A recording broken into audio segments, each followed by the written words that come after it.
Hi Primary 1, I'm here again today with another story for you, and I'm going to stick with the winter theme that we've had with our story from last week and do another story today about the snow.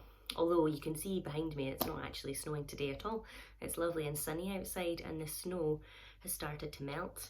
But the book we're going to listen to today is this one here, and it's called Kipper's Snowy Day, written by Mick Inkpen. I hope you enjoy the story. It was a new morning and it was snowing. Huge cotton wool snowflakes were tumbling past Kipper's window. "Yes," said Kipper, jumping out of his basket. "Yes, yes." He grabbed his scarf and wound it 3 times round his head.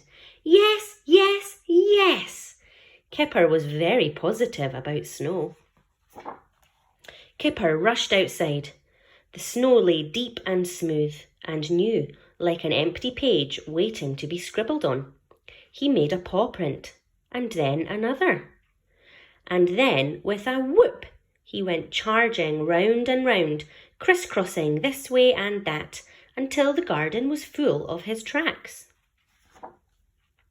Kipper stopped to catch his breath, letting the swirling snowflakes melt on his tongue. Then he fell backwards into the snow and lay there panting. When he stood up, he found that he had made a perfect Kipper-shaped hole. He tried again. Then he tried a different shape, and another. "I bet Tiger hasn't thought of this," he said, and ran off to find his best friend. Kipper found Tiger at the top of Big Hill.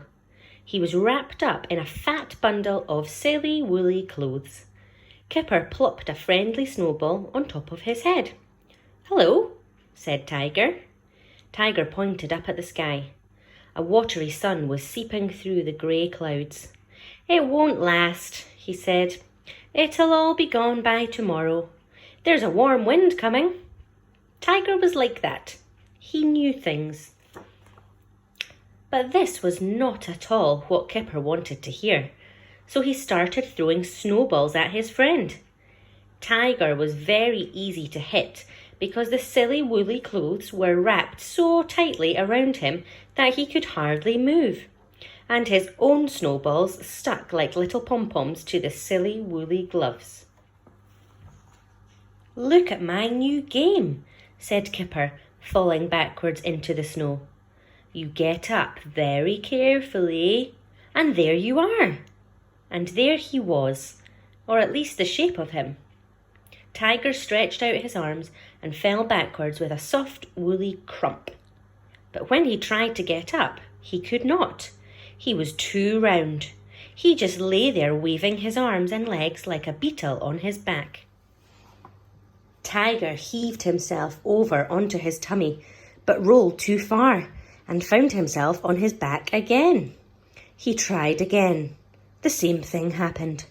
Snow began to stick in thick clumps to the silly woolly clothes.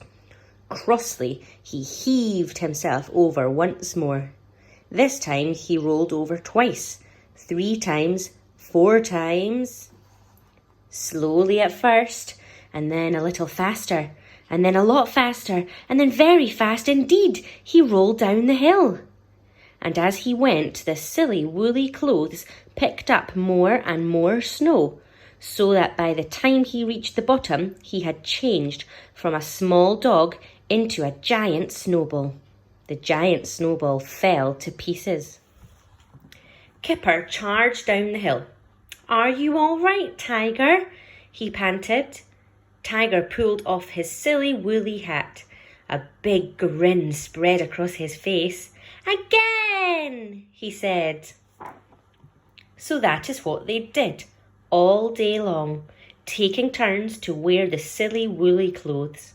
And by the time the sun began to dip towards the hill, making their shadows long and skinny, they had rolled enough snow to the bottom to build a giant snow dog. They watched their shadows lengthen and fade.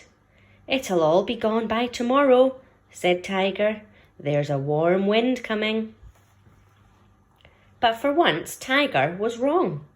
The warm wind stayed away, And that night, another snowstorm smoothed out all of Kipper's paw prints, making the garden like a clean, white, empty page once more. And the snow dog stood at the bottom of Big Hill, wearing Tiger's silly woolly clothes. For almost 3 whole weeks. And that is the end of the story. So by the end, the snow dog had melted away. And our snow seems to have melted away at the moment, doesn't it? But I wonder if there'll be more coming back soon. I hope you enjoyed the story of Kipper's snowy day. Bye for now.